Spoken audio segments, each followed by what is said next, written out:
요즘에 아주 시끄러운 이야기가 있죠. N번방 사건. 들으셨습니까? 근데 그 사건의 주범이 연령이 어떻게 되는지 아십니까? 20대, 10대. 이 다음 미래 세대들이에요. 제가 크리스찬 뉴스에서 어떤 분이 그 기술한 글을 읽어봤습니다. 미래 세대의 특성이 어떤가? 미래 세대의 특성은 한 세 가지로 얘기할 수 있는데, 그분이 말씀하신 것은 뭐냐면, 하나는 인간 본성이 점점 짐승처럼 되어간다는 거예요.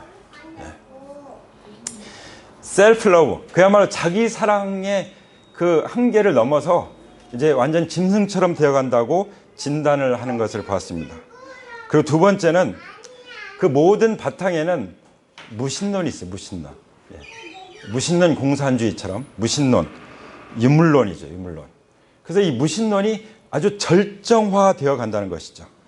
그 무신론이 절정화되면은 어떻게 되냐면 사람들의 마음이 하나님을 안 섬기면 뭔가 다른 걸 섬겨야 되거든요. 그래서 우상 숭배를 아주 지독하게 하는 것이죠. 우상 숭배를.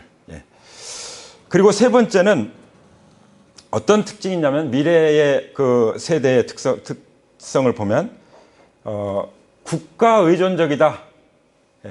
그래서 점점 전체주의로 흘러가고 있다. 그래서 열심히 일해서 먹고 사는 것보다는 분배에 더 관심을 갖는다 하는 그런 진단을 하는 걸 봤습니다. 굉장히 감성적인 세계관으로 점점 흘러가는 것이죠. 자, 이렇게 아주 어두운 세상 가운데 살고 있습니다. 그렇지만 그 주님을 제대로 믿는 주님의 제자된 우리 젊은이들은 더 빛이 나겠죠. 그렇죠?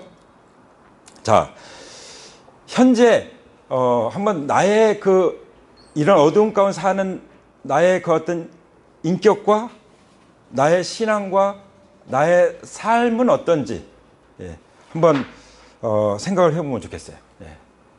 나의 삶과 나의 신앙과 나의 인격이 어떤지, 그리고 지금 그 모습은 과연 무엇으로부터 온 것인지, 또 맺어진 것인지, 그것을 한번 생각해 보면 좋겠어요. 근데 사실 생각해 보면은 우리 믿는 사람들에게 있어서 신앙과 인격과 삶은 다 뭐의 열매예요? 복음의 열매입니다. 복음의 열매. 내가 복음이 원래 온전하고 놀라운 것이죠. 내가 복음을 얼마나 제대로 받아들였느냐, 내가 들은 복음이 어떤 복음이냐, 부분적이냐, 뭔가 왜곡된 것이냐 하는 것에 따라서 그냥 그 열매를 맺는 거예요. 나무는 그 나무 그대로 열매를 맺는 것입니다. 그래서 열매를 보면 그 나무를 알 수 있다, 이렇게 주님께서 말씀하시기도 하셨죠. 그러니까 이 나쁜 열매를 맺는 것은 내가 믿는 사람인데 왠지 열매가 시원치 않아. 왜 그럴까요? 내가 믿는 복음이 뭔가 문제가 있는 거예요. 물론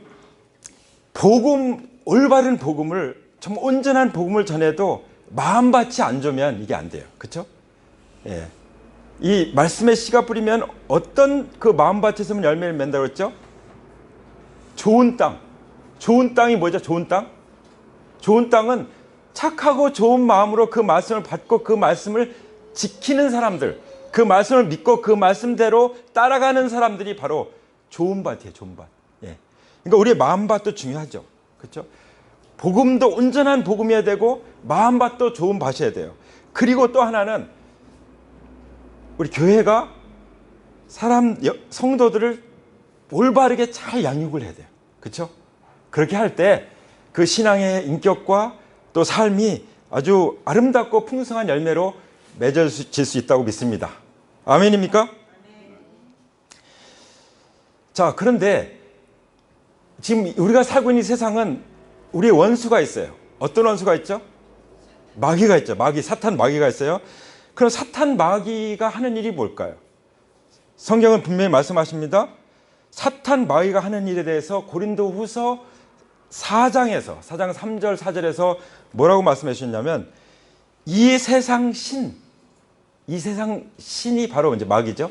이 세상 신이 믿지 않는 사람들의 마음을 어떻게 만들어요? 혼미하게 만든다는 거예요. 그렇죠? 그러면 믿지 않는 사람들의 마음을 혼미하게 만든다는 것은 무엇을 말씀하실까요? 성경에 보면은 하나님의 형상이신 그리스도의 영광의 복음의 광채가 비치지 못하게 한다고 말씀하셨습니다. 예. 마귀가 하나님 뭐예요? 믿지 않는 사람들의 마음 가운데 마음을 혼미케 해서 하나님의 영광이 담겨 있는 그 그리스도, 예. 우리가 영상을 통해서 봤지만 예수님이 하나님이시냐 이게 관건이잖아요. 그렇죠? 하나님이신가 하는 증거가 중요한 거잖아요. 그래서 이 그리스도가 하나님이신데 하나님의 형상이 바로 그리스도이신데 그 그리스도 안에 있는 영광의 복음의 광채가 비치지 못하도록 한다는 것이죠. 예. 영광의 복음의 광채가 비치지 못하게 한다는 거예요. 그러면 복음의 영광의 광채가 뭘까요? 그게 바로 부활입니다. 예. 영국의 어떤 청년이 사탄교회 다니는데 그 사탄교회에서 금기로 하고 있는 그 사항을 제가 전에 들은 적이 있다는 것을 말씀드린 적이 있습니다. 사탄교회도 십자가를 얘기하고 여러 가지 다 얘기해요. 찬양도 하고. 그렇지만 사탄교회에서는 절대로 해서는 안 되는 게 있어요. 그게 뭔지 아십니까? 절대로 부활을 얘기하면 안 된다. 그래서 복음에서 부활을 딱 빼면 그냥 복음의 생명력이 없는 거예요. 예. 그리스도의 영광의 광채가 비치지 못하는 거예요. 그래서 마귀가 그런 일을 하기 때문에 여전히 사람들이 자기가 주인 노릇하는 거죠. 예. 자기가 주인 노릇하는데 심지어 교회 와서 예배 드리면서도 자기가 주인 노릇하는 경우가 있다는 것이죠. 예. 정신을 잃는 거죠. 예. 내가 주인인 줄 알고 그렇게 하는 수가 있다는 것이죠. 근데 자기가 주인 된 죄가 무슨 죄입니까? 그거는 마귀가 지은 죄. 자기가 지은 죄예요. 마귀가 자기가 하나님 노릇하려고 했던 것이 그 죄예요. 예. 그렇죠? 그리고 선악과를 먹은 우리의 처음 조상인 아담과 하와가 저질렀던 죄가 뭐죠? 그거 먹으면 하나님께까지 된다고 하는 것을 착각하고 선악과를 먹은 것이 아닙니까? 똑같은 죄예요. 그 마귀가 결국은 부활을 가려서 부활하신 예수님이 나의 주, 나의 하나님이신데 그것을 믿지 않고 내가 여전히 주인 돼서 살게 하는 그런 일을 하고 있다는 것이죠. 그래서 미래의 세대가 깜깜한 것입니다. 그럼 미래의 세대를 밝게 비치려면 어떻게 될까요? 부활을 증거해야 되는 것이죠. 부활하신 예수님이 나의 주님이시며 나의 하나님이시며 하나님 나라의 왕이시라는 사실을 증거하는 것이 중요하다는 것을 우리는 볼 수가 있습니다. 그래서 우리는 성경에서 왜 부활이 중요하다고 말씀하시는지를 우리는 분명히 알아야 됩니다. 그리고 믿어야 됩니다. 믿고 살아야 되는 거예요. 그렇죠? 믿습니까? 예. 그냥 부활 중요해 이게 아니라 성경이 왜 부활을 중요하다고 증거하는지 그것을 똑똑히 알아야 된다는 것이죠. 여러분들은 부활을 어느 정도 중요하다고 생각하십니까? 어떤 사람들은 십자가에 죽으셨던 예수님이 부활하셨다. 그래서 십자가 플러스 부활. 그래서 십자가 그 다음 단계. 이 정도로 부활을 생각하는 경우도 있어요. 그렇죠? 또 어떤 사람들은 뭐 예수님 부활하셨지. 역사적인 사실이지. 예수님 부활하신 것을 역사적인 사실로 믿는 사람도 있어요. 그런데 여전히 자기가 주인이야. 그건 안 믿는 거죠. 그렇죠? 진정으로 예수님을 주님으로 믿는다면 부활을 제대로 믿는 거예요. 그렇죠? 그래서 우리는 진정으로 부활을 믿는다면 주인이 바뀐 거예요. 부활을 통해서 십자가를 바라보는 것입니다. 부활을 통해서 내 모든 삶을 바라보는 것이고 부활하신 주님이 통치하시는 세계를 바라보는 것. 그것이 바로 그리스도인들의 세계관이죠.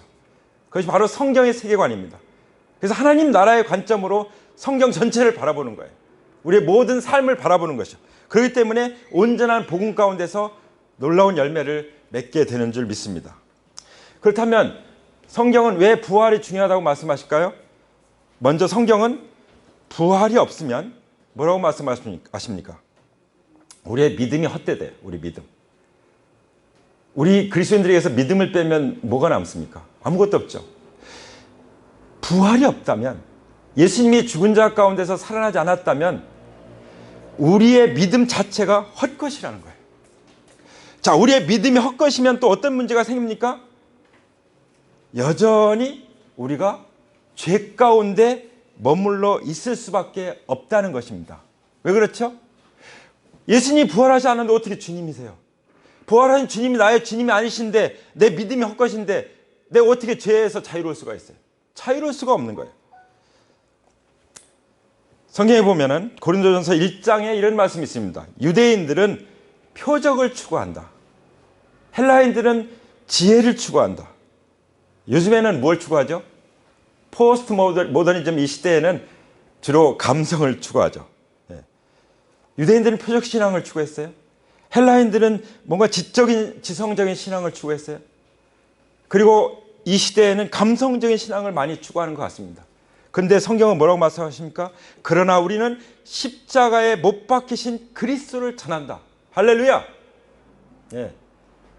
여기서 사도 바울을 통해서 우리는 십자가에 못 박힌 그리스도를 전한다 이렇게 말씀하실 때 그게 무슨 뜻입니까? 사도 바울은 누구를 만났어요? 예수님 만났죠. 어떤 예수님 만났습니까? 부활하신 예수님 만났죠. 내가 만나서 내가 주님으로 믿고 따르는 그분, 그 부활하신 예수님이 십자가 못 박혔다. 하나님이 십자가 못 박혀 돌아가셨다. 내 죄가 하나님을 십자가에 못 박아 죽였다. 이 믿음으로 살아가고 하나님이 부활하신 예수님이 십자가 못 박혀 죽으신 그리스도라는 사실을 증거하는 거죠. 그냥 십자가에 못 박히신 그리스도만 증거하는 그런 뜻이 아니에요.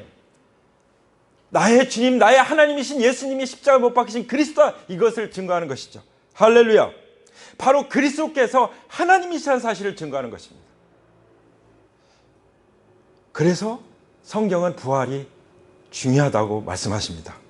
심지어 죽은 자 가운데서 살아나는 이 부활이 없다면, 예수님을 믿고 죽었는데, 오직 예수님만 믿고 죽었는데, 끝까지 처음부터 끝까지 예수님 믿고 살다가 죽었는데 결국 죽어서 무덤에 들어갔어요. 근데 그 무덤에 들어간 사람이 살아나지 않는다는 거예요. 그냥 멸망한다는 거예요. 이거 얼마나 허망합니까? 부활이 없다면 그렇다는 거예요. 예수님의 부활이 없다면 그리스도 안에서 잠자는 자들도 망하였으리라, 이렇게 말씀하신 것입니다. 제가 캐톨릭의 어느 신학자 중에 최고의 신학자라고 하는 사람의 글을 어제 읽었습니다. 근데 그분이 주장하는 게 뭐냐면, 예수님은 시신이 부활한 것이 아니다, 이렇게 얘기하는 거예요. 그러니 그런 신학자들의 말을 듣는 사람들은 어떻게 부활을 제대로 믿겠어요? 예수님의 무덤이 비었잖아요. 예수님의 시신이 살아났잖아요. 예. 그런 부활이 아닌 거예요. 뭐 어떤 영적인 그런 부활, 뭐 영체로만 부활하는 그것이 아닌 거예요. 그렇게 말하면 그건 이단인 거예요. 그 몸이 살아나는 것입니다. 그래서 우리 믿는 사람들은 예수님이 몸이 부활하시기 때문에 우리의 몸도 다시 부활한데 완전히 부활체로 변화될 것을 믿습니다. 할렐루야. 그렇지 않다면 예수님이 지신 십자가는 그냥 어떤 한 인간이 너무나도 아주 인류애적인 아주 큰 사랑으로 사랑을 실천한, 사랑을 표현한 그것에 불과한 거예요. 훌륭하긴 하겠죠. 그러나 우리의 삶을 변화시키지 못할 것입니다. 우리의 믿음이 대상이 되지 못할 거예요. 우리의 죄를 해결해 주지는 못할 거예요. 우리가 죽었을 때 우리를 살리지는 못할 것입니다. 그래서 성경은 예수님의 부활이 중요하다고 말씀하시는 것을 믿으시기 바랍니다. 할렐루야.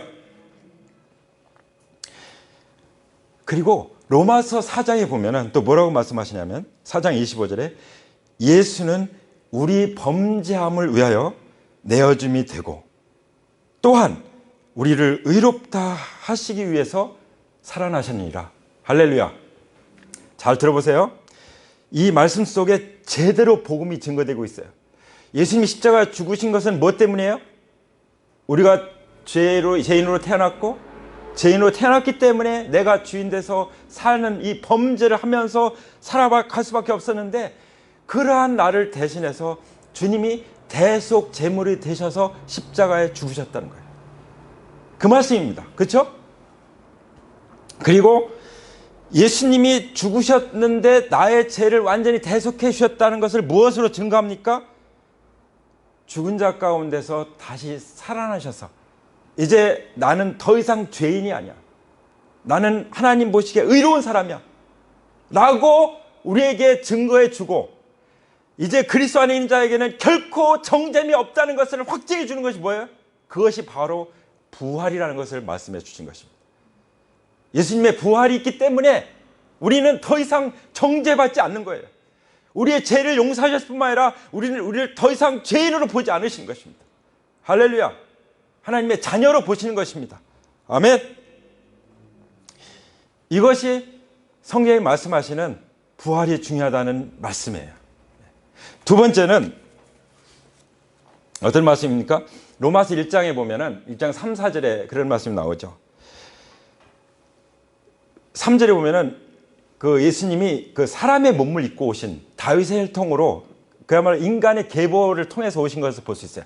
정확히 말씀드리면 전능하신 하나님이 우리 죄를 대신해서 돌아가시기 위해서 사람의 몸을 입고 오신 것이죠. 인성을 입고 오신 거예요. 그게 로마서 1장 3절이에요.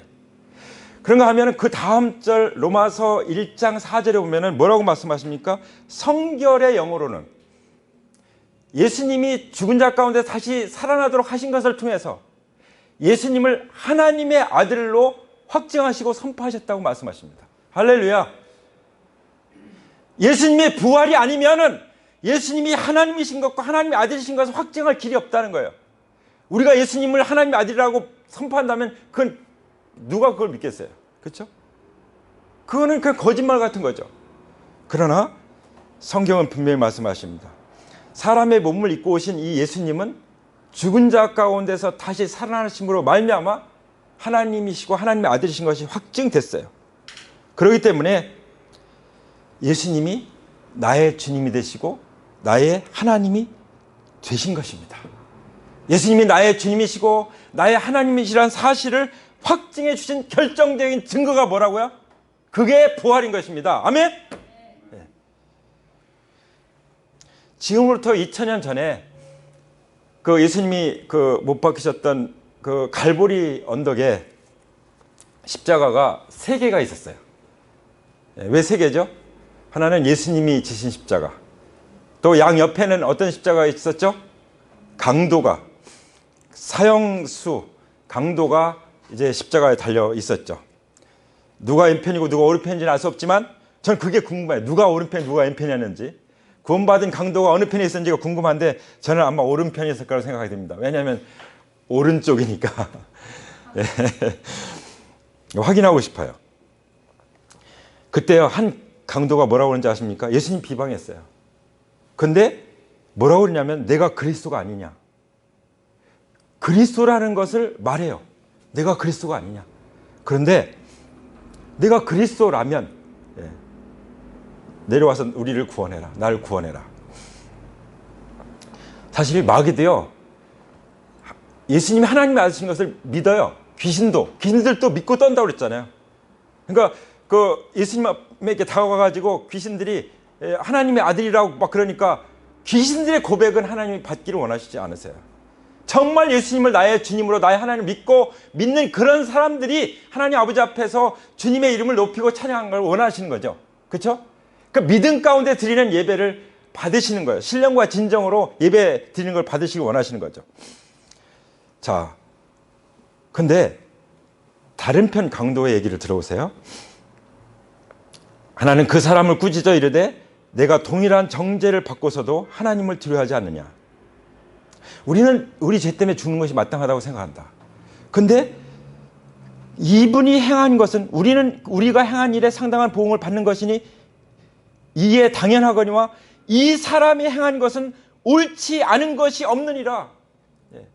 자기가 들었을 거예요. 데모하고 하면서 예수님에 대해 다 들었을 거예요. 그리고 바로 옆에서 지켜보고 있는 거예요. 이분은 정말 옳지 않은 것이 없는 분이다. 그것을 알았어요. 알고 끝난 것이 아니에요. 그 다음 어떻게 했습니까? 42절에 보면은 예수여 당신의 나라에 임하실 때에 나를 기억하소서. 이렇게 분명히 말씀하시는 걸 말하는 걸 볼 수 있습니다. 저는 이 말씀에 대해서 정말 소름 끼치는 말이에요. 이 사람이 교회도 나간 거 아니에요. 뭐 복음을 그렇게 많이 들은 것 같지도 않아요. 어쨌든 옆에 예수님이 계신 걸 보면서 이 사람이 행한 것은 옳지 않다는 거 그건 알아요. 그런데 지금 어떤 믿음을 고백하고 있습니까? 예수여 당신의 나라가 임하실 때 나를 기억하소서. 예수님이 지금 옆에서 십자가 달려 돌아가시지만 이분은 분명히 부활할 것이다. 내가 들었다. 예수님이 부활하신다는 걸, 십자가 죽으시고 부활하신다는 것을 제자들에게 말했고 사람들에게 말했는데 그것을 내가 어딘가 들었다. 근데 바로 그분이구나. 이분이 그분이구나. 그걸 믿은 거예요. 예수님이 부활하셔서 당신의 나라가 임하실 때 예수님이 하나님 나라에서 통치하시려면 어떻게 돼요? 부활해야 되는 거죠. 그 말대로 예수님이 부활해서 하나님 나라를 통치하시게 될 것을 이 마음속에 받아들이고 있는 거예요. 그렇지 않고서 어떻게 이런 고백을 하겠어요? 당신의 나라가 임할 때 나를 기억해 주십시오. 이 믿음은 저는 부활신앙이라고 믿습니다. 예. 어떻게 보면 제자들보다 먼저 예수님 부활하셔서 하나님 나라를 통치하실 것을 믿었던 사람이라고 생각이 듭니다. 제 추측이에요. 그때 예수님 뭐라고 말씀하십니까? 내가 진실로 내게 이르노니 오늘 내가 나와 함께 낙원에 있으리라. 할렐루야. 예. 그래서 예수님과 함께 낙원으로 간 거예요. 얼마나 놀라운 일입니까? 그러니까 진정한 신앙은요, 하나님 나라에 들어가게 해요. 진정한 신앙은 부활의 증거를 통해서 믿는 신앙이에요. 믿습니까? 그래서 성경은 부활이 그만큼 중요하다고 말씀하시고, 그리고 예수님이 부활하셨기 때문에 나의 주, 나의 하나님이시고 하나님 나라를 통치하실 분이라는 것을 우리는 믿게 되는 것이죠. 그렇지 않으면, 예수님이 부활하시지 않으면은 3년 동안 따라다녔던 그 제자들 어땠습니까?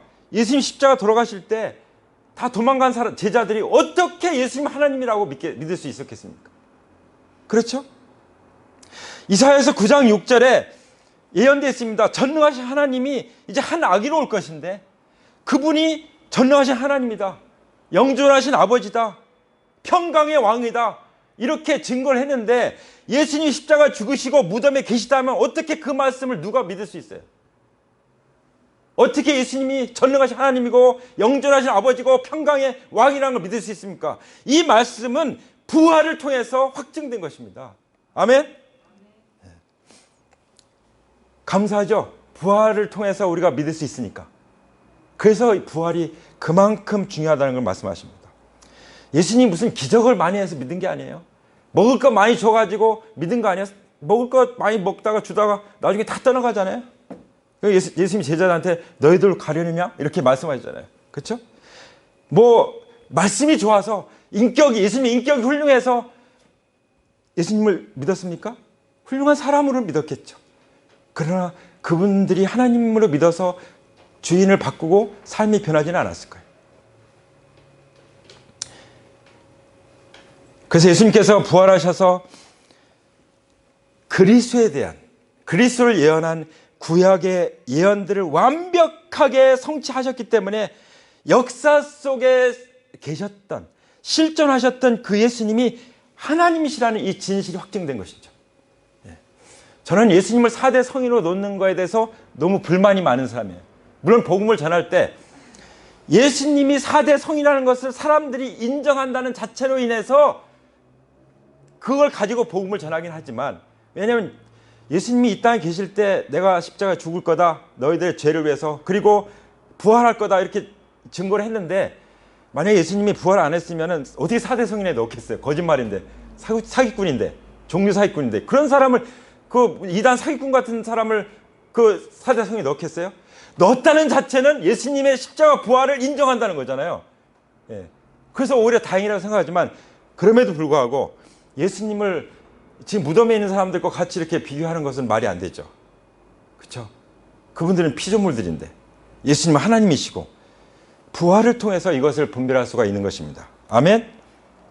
그리고 그렇게 의심 많던 도마, 어떻게 예수님 하나님을 믿어요? 그리고 부활, 예수님 믿는 사람들 모조리 잡아다 죽이던 이 바울이 어떻게 예수님을 믿고 증거하는 사람이 돼요?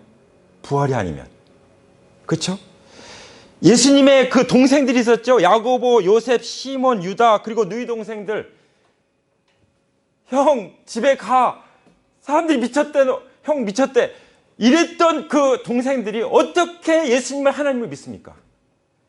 그리고 야고보서나 유다서는 예수님의 친동생들이 를 통해서 기록된 성경으로 우리가 분별을 하거든요. 네. 어떻게 이런 일이 일어났습니까? 이런 모든 변화들은 예수님이 부활하신 것을 통해서 일어난 거예요. 이 부활의 확증을 통해서 믿어진 것입니다. 할렐루야. 그리고 우리도 이 예수님의 부활을 통해서 예수님이 나의 주님이시구나. 전능하신 하나님이 이 땅에 오셨다 하셨구나. 나의 하나님이십니다 하고 믿고 따르게 되는 것이죠. 로마서 14장 9절에 보면은 예수님이 왜 십자가에 죽으시고 부활하셨느냐면은 그 이유, 그 목적에 대해서 뭐라고 말씀하시냐면 산 자와 죽은 자의 주가 되시기 위해서 그렇게 하셨다고 말씀하셨습니다. 무엇을 위해서요? 나의 주, 나의 하나님이 되시기 위해서 예수님이 죽었다가 부활하셨다고 분명히 말씀하고 계신 것입니다. 그뿐만 아니라 부활이 왜 그렇게 중요할까요? 세 번째로 부활은 정말 십자가의 진정한 의미, 그리고 십자가도 중요하지만 십자가에 못 박히시면서 흘리신 주님의 보혈이 중요하잖아요. 그렇죠? 그 보혈의 능력이 어떤 것인지를 다시 한번 우리에게 밝히 증거해 주는 사실이기 때문에 이 부활은 너무나도 중요한 거예요. 예수님의 피와 십자가가 복음의 핵심 사건입니다. 그리고 복음의 핵심 내용이에요. 그래서 우리가 엔카운터를 통해서 하나님 만나고 우리 삶이 변화되는 일들도 십자가의 계시를 받기 때문에, 십자가에서 흘리신 예수님의 7가지 보혈이 적용되기 때문에 놀라운 기적 같은 일들이 일어나게 되는 것입니다. 이 예수님 흘리신 피, 예수님이 지신 이 십자가가 정말 중요한 것이 뭐냐면, 그 십자가 피에서 중요한 것이 뭐냐면 이것이 누가 죽은 십자가냐 이거예요. 이 십자가에서 흘리신 피가 누구의 피냐 이거죠. 예. 이게 관건입니다. 예. 근데 부활이 없으면 그냥 유대 한 청년의 피예요. 그냥 억울하게 죽은 유대 한 청년의 십자가일 뿐이에요. 뭐 옆에 강도가 죽은 십자가도 있었잖아요. 그냥 그런 십자가인 거예요. 근데 자기 죄를 저질러서 십자가를 진 것이 아니라 정말 그 희생적인 사랑으로 인류애로 죽은 어떤 한 젊은인 거예요. 그걸 끝나요. 그분이 어떻게 우리한테 와서 우리 삶을 변화시켜 하겠습니까? 무덤에 있는데. 사실 부활이 없으면요, 우리의 구원도 없어요. 제가 분명히 말씀드리지만 부활하신 예수님의 증거를 통해서 예수님이 나의 주님이 되셔야만 그게 구원받은 거예요. 로마서 10장 9절에 뭐라고 말씀하십니까? 예수님을 주님으로 시인하고 그를 죽은 자 가운데 살리신 것을 내 마음으로 믿어야 구원받는다고 그랬어요. 그렇죠? 부활의 증거를 통해서 예수님을 나의 주님으로 믿은 사람만 구원입니다. 그렇지 않으면 누구도 장담할 수 없어요. 부활을 통해서 믿지 않는 것은 구원을 장담할 수가 없습니다. 저도 장담할 수 없어요. 성경도 장담할 수 없어요. 왜냐하면 성경이 이렇게 말씀하잖아요. 부활하신 예수님의 증거를 통해서 예수님을 주님으로 믿어야 구원받는다고 분명히 말씀하시지 않습니까? 그러니까 가짜가 너무 많은 거예요. 많을 수 있는 거예요.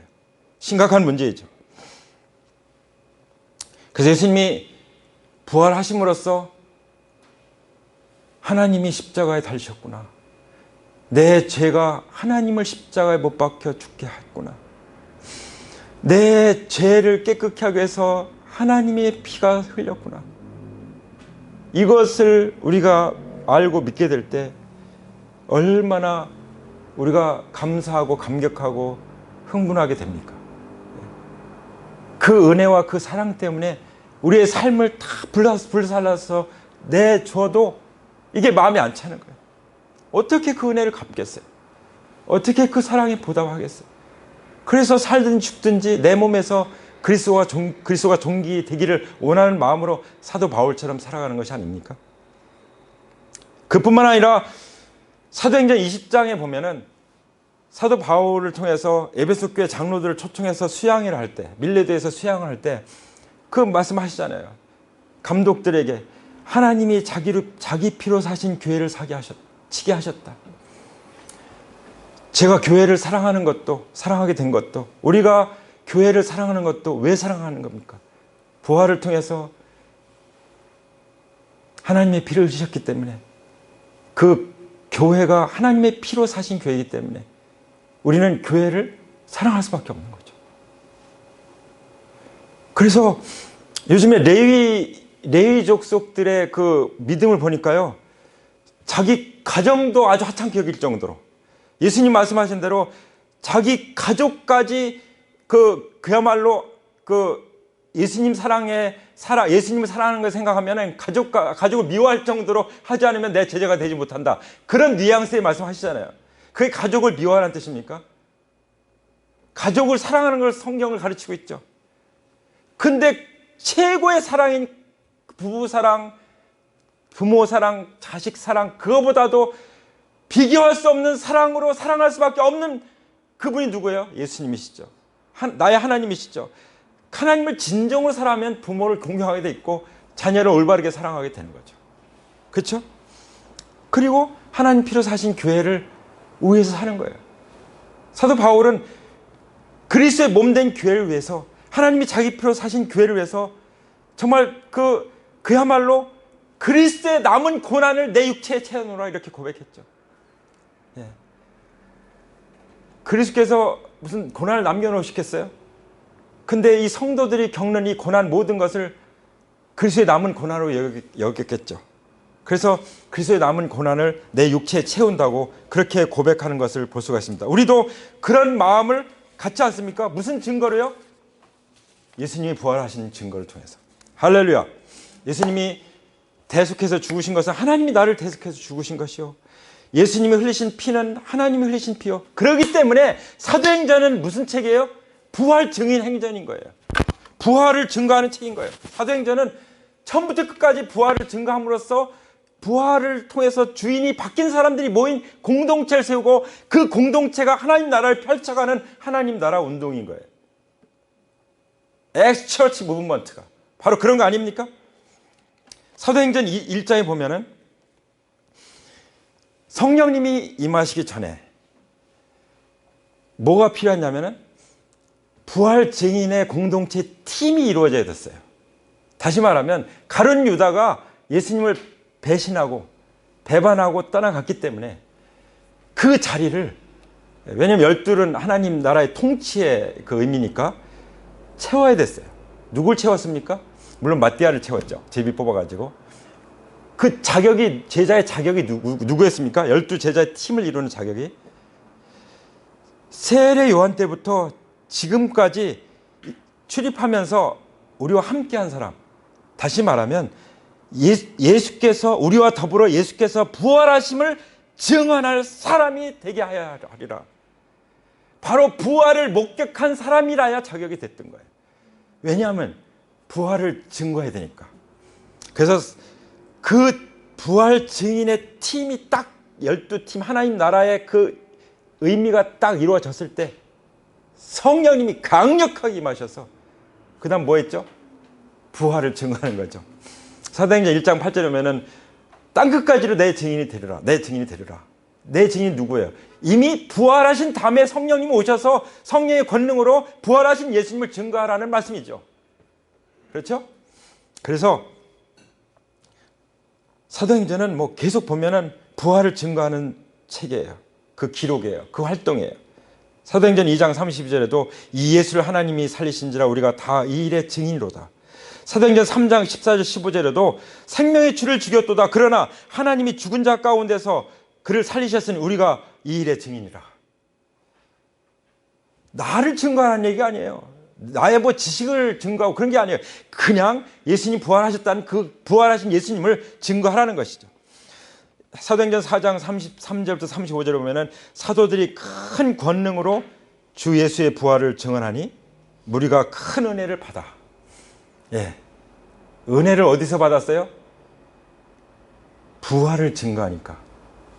부활을 증거하면요, 성령님이 강력하게 역사하시는 것입니다.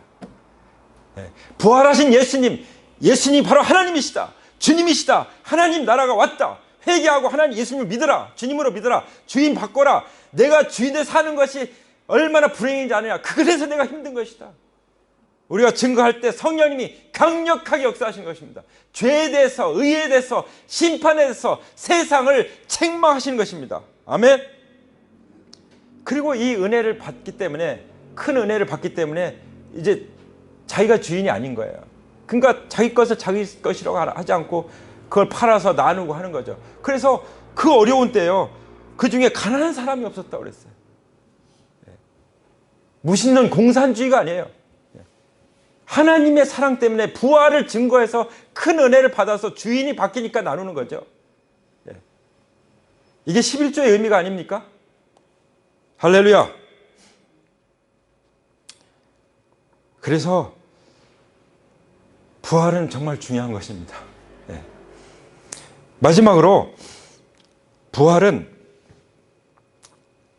성경 전체를 그냥 한꺼번에 믿게 하는 증거예요. 사실 부활이라고 하는 것은요, 예수님이 누가복음 13장 32절 33절에서 이런 말씀하셨어요. 내가 사흘째 되는 날에 내 일을 끝내리라. 사흘째 되는 날에 내 일을 끝낸다. 그러니까 십자가에서 죽으셔서 우리의 모든 죄값을 다 지불하시고 율법을 다 완성하시고 여러 가지 의미가 있지만, 정말 하나님의 모든 그 구속사를 완결시킨 게 뭐예요? 제3일에 부활하신 것을 믿습니다. 아멘. 요한복음 2장 22절에 보면은 뭐라고 말씀하십니까? 제자들은 사실 예수님 따라다니고 했지만 예수님 십자가 돌아가실 때까지도 안 믿었어요. 구약 성경 안 믿었습니다. 예수님 말씀하신 거 안 믿었어요. 어떻게 알아요? 요한복음 2장 22절에 나오잖아요. 제자들은 예수께서 죽은 사람들 가운데서 살아나신 뒤에야 그가 말씀하신 것을 기억하고 성경 말씀과 예수님께서 하신 말씀을 믿게 되었다. 이게 사도 요한을 통해서 증거해 준 거예요. 제자들이 언제 제대로 예수님을 믿었습니까? 언제 제대로 예수님 말씀 믿었습니까? 언제 구약 성경이 이루어진 걸 믿었습니까? 예수님이 부활하신 뒤에야.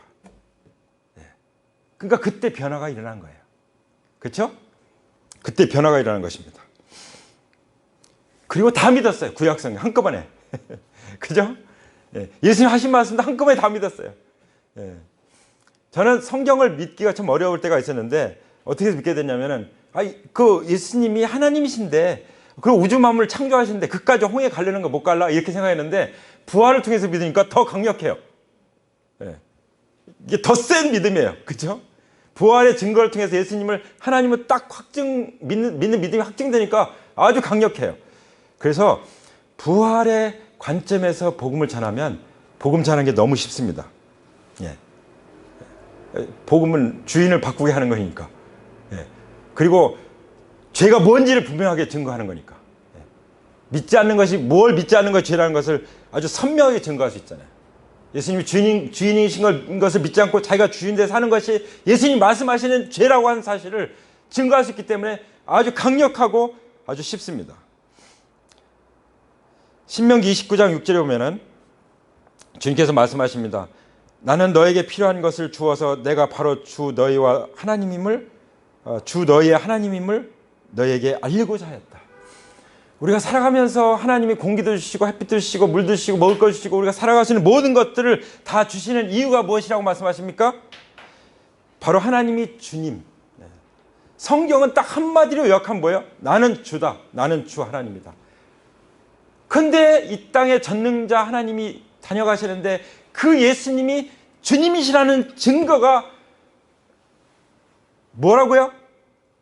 부활이라는 것을 성경은 말씀하시죠.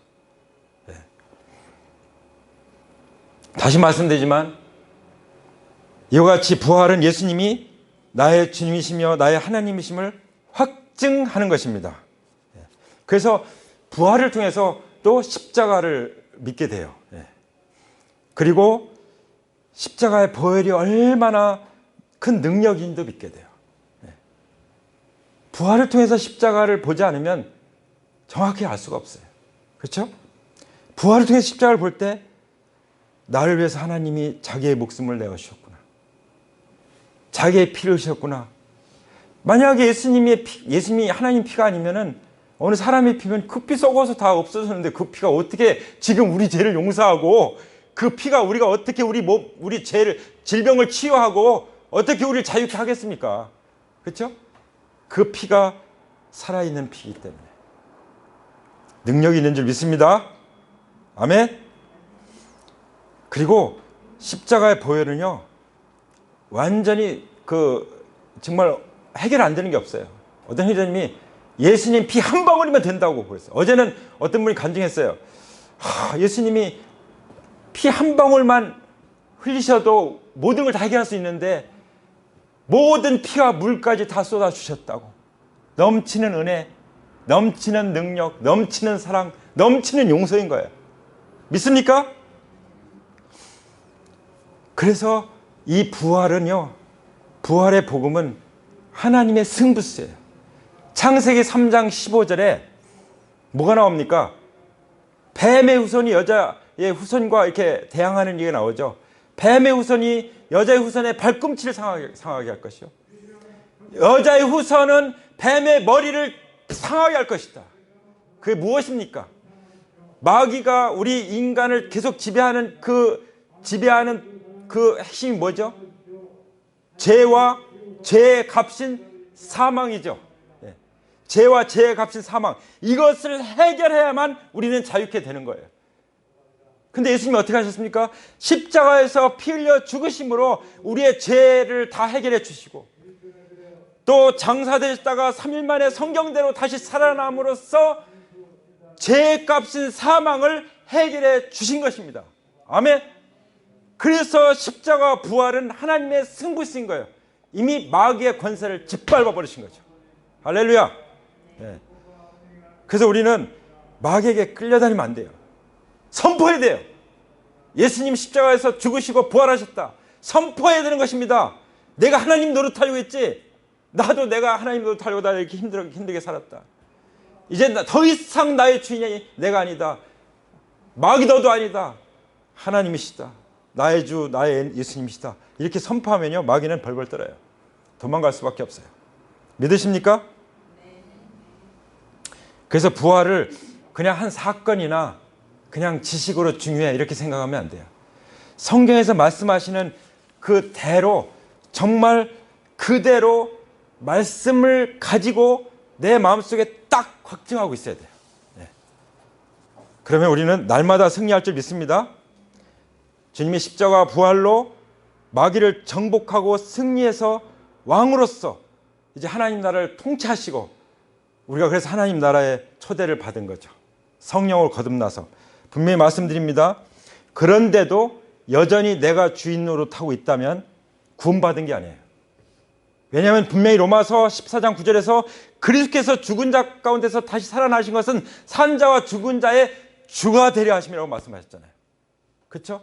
부활의 증거를 통해서 예수님을 주님으로 믿어야 구원받는다고 말씀하셨잖아요. 누가복음 13장에 이런 말씀하셨습니다. 예수님께서 비유를 드셨어요. 포도원 주인과 포도원 지기의 비유를 드셨는데 무화과 나무 한 그루를 심었는데 3년간 열매를 맺지 않아요. 그러니까 그런데 주인이 와서 그걸 본 거예요. 그때 포도원 지기가 뭐라고 말합니까? 제가 1년만 더 걸음주고 해보겠습니다. 그래도 열매를 맺지 않으면 그때 찍어버리십시오. 분명하게 예수님을 부활의 증거를 통해서 주인으로 믿는 사람들은 열매를 맺습니다. 복음이 정확하면 정확한 열매를 맺게 돼 있어요. 그렇지 않다는 것은 가짜라는 거예요. 그래서 예수님 말씀하셨잖아요. 좁은 문으로 들어가기를 힘쓰라. 어떤 사람이 그랬어. 주님께 와서 주님 구원받는 사람이 적습니까? 그랬더니 예수님 뭐라고 말씀하셨죠? 좁은 문으로 들어가기를 힘쓰라. 그래서 구원의 문은 좁은 거예요. 예. 오직 한 가지, 십자가와 부활의 증거를 통해서 예수님을 주님으로 믿는 길만이 구원의 길이기 때문에 다른 길은 없기 때문에 좁은 길인 거예요. 좁은 문입니다. 우리는 이 복음을 전해야 되는 것이죠. 믿습니까? 네. 그리고 우리 마음 가운데 아직 정말 예수님이 나의 주님이신 것이 정말 뭔가 선명하지 않다. 그러면 오늘 같이 주님 앞에 기도하기 원합니다. 우리 다 같이 자리에서 일어나시겠습니다.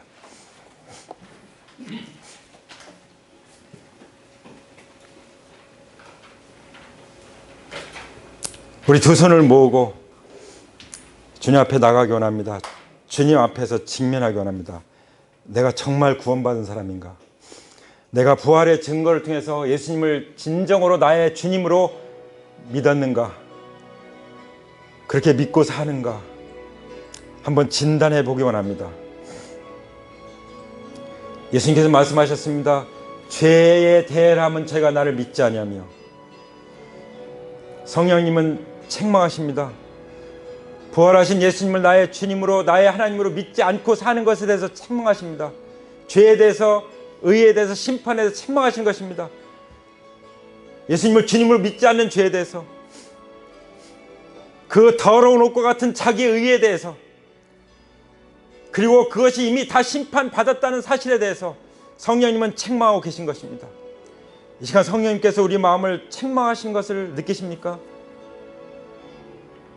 그렇다면 주님 앞에 이 시간 고백하기 원합니다. 우리 다 같이 따라서 한번 기도하실까요? 하나님 아버지, 지금까지 제가 주인이 되어서 부활하신 주 예수님을 믿지 않고 제가 주인 되어 살아왔던 죄를 회개합니다. 그리고 이제는 나의 죄를 위해 십자가에 못 박혀 피 흘려 죽으시고 부활하신 예수님을 나의 주, 나의 하나님으로 믿고 영접합니다. 부활하신 주 예수님의 이름으로 감사하며 기도드립니다. 아멘, 아멘, 아멘. 계속해서 기도하시기 바랍니다. 이제 앞으로 부활하신 예수님만을 나의 주님으로 믿고 부활을 증거하면서 살아가겠습니다. 저를 써 주십시오. 하나님 나라를 위해서 저를 써 주십시오. 주님, 제 모든 삶을 저의 주인 되신 예수님께 올려드립니다. 주님 영광스럽게 써 주십시오. 주님 앞에 각자 기도드리기 원합니다. 하나님 아버지 감사합니다. 주님께서 우리를 사랑하시고 우리를 돌보시고 우리에게 필요를 주시고 부활의 증거를 주셨음에도 불구하고 내가 주인 되어 고달프게 살았습니다. 하나님 아버지, 그것이 바로 예수님을 믿지 않는 죄요, 예수님을 믿지 않는 죄 때문에 우리는 영원한 멸망에 갈 수밖에 없었습니다. 그러나 하나님 아버지, 부활의 증거를 통해서 우리에게 살아있는 믿음을 주시고 우리를 죄에서 건져주시고 우리의 죄를 다 용서해 주시고 그리스도 안에서 죽은 자들이 망하지 않도록 영원한 천국의 삶을 허락해 주심을 감사합니다. 하나님 아버지, 부활하신 예수님은 나의 주, 나의 하나님이라는 사실을 하나님 말씀을 통해서 확증해 주신 것을 감사합니다. 하나님 아버지, 주님의 부활을 통해서 주님이신 십자가가 하나님이신 십자가요, 주님이 흘리신 보혈이 바로 하나님의 피인 것을 우리에게 확증해 주신 것을 감사합니다. 주님이 부활하셔서 우리의 몸된, 주님의 몸된 교회가, 우리가 속한 교회가 하나님의 피로 사신 하나님의 교회라는 사실을 우리에게 보여주셔서 정말 감사합니다. 예수님의 부활을 통해서 성경 전체를 우리가 단번에 믿을 수 있게 해주신 것을 감사합니다. 이토록 부활이 중요한 것을 우리에게 말씀해 주셨고 또 사도들이 이 부활을 증거하면서 일생을 산 것처럼 우리도 부활 증인으로서 남은 삶을 살기를 원합니다. 주님, 받아 주시옵소서. 주님, 하나님의 나라의 그 영광스러운 통치로 우리를 다스려 주시옵소서. 가정을 다스려 주시고 교회를 다스려 주시고 우리의 일터를 다스려 주시고 이 나라를 다스려 주시옵소서. 주님의 십자가의 7가지 보혈과 부활의 권능으로 선포합니다.